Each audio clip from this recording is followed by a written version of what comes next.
I have done nothing wrong, ever, in my life. I know this. And I love you. I love you too, Daddy. Money, please! My money. Bonjour chers amis. J'aurais aimé traduire cette vidéo plus tôt mais je n'ai pas eu le temps. Il s'agit d'une vidéo de la journaliste palestinienne et militante des droits de l'homme Yara Eid. Et de la façon dont elle a répondu strictement et franchement avec la vérité qui ne peut être masquée. Et comment elle a embarrassé la présentatrice de Sky News. Now, it has been 2 weeks since Hamas first launched its attack on Israel. It saw 1,400 people killed. Since then, Palestinian officials say that more than 4,000 people have died in Gaza. Reporting on the war has been personal for Palestinian journalist and human rights advocate Yara Eid, who joins me now. Yara, thank you for joining us here on Sky News. I understand that recent events have caused you personally a great deal of grief and pain. Well, I lost more than 30 members of my immediate family, and they were civilians. They were not part of any militant group. Most of them were children. 17 of them are children. Not only that, but my best friend was a journalist, and Israel killed him in cold blood on the 7th of October while he was covering the area's border. And he was wearing a press vest, he was wearing his helmet.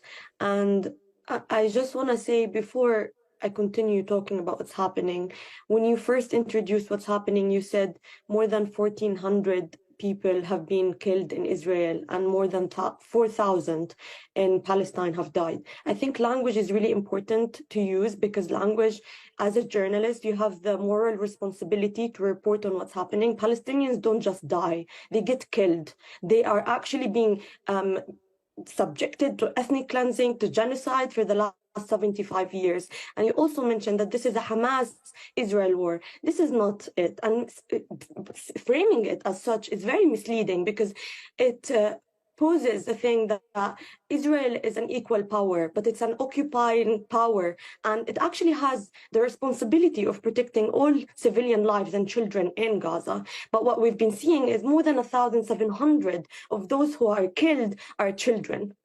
So this is not really a war against Hamas. This is clearly, so many Israeli spokesperson went on TV and said this is a war against Palestinian civilians in Gaza.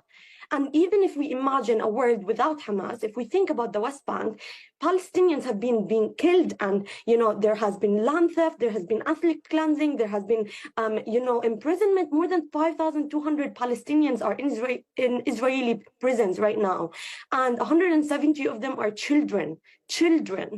So this is not just to water down what's happening to the 7th of October. This is a 75-year-old occupation, ethnic cleansing and genocide of Palestinians. And you need, as a journalist, to report on what's happening and say it as it is. When Hamas launched the attack on Israel, as a Palestinian, what did you expect would happen next? Well, I think, again, I'm sorry, but I think this is misleading, because you can't water down what's been happening about the attack on the 7th of October. Let's talk about 2014. Let's talk about 2021. Let's talk about all the aggressions, Palestinians in Gaza. Me personally, let's not talk about Palestinians in Gaza. I've lived through 4 horrible aggressions. That's actually why I left Gaza in the first place. I saw people getting cut into pieces in front of my eyes when I was 14 years old. I spent the last 7 years trying to get therapy to get over my PTSD, my traumatic experience of just living there.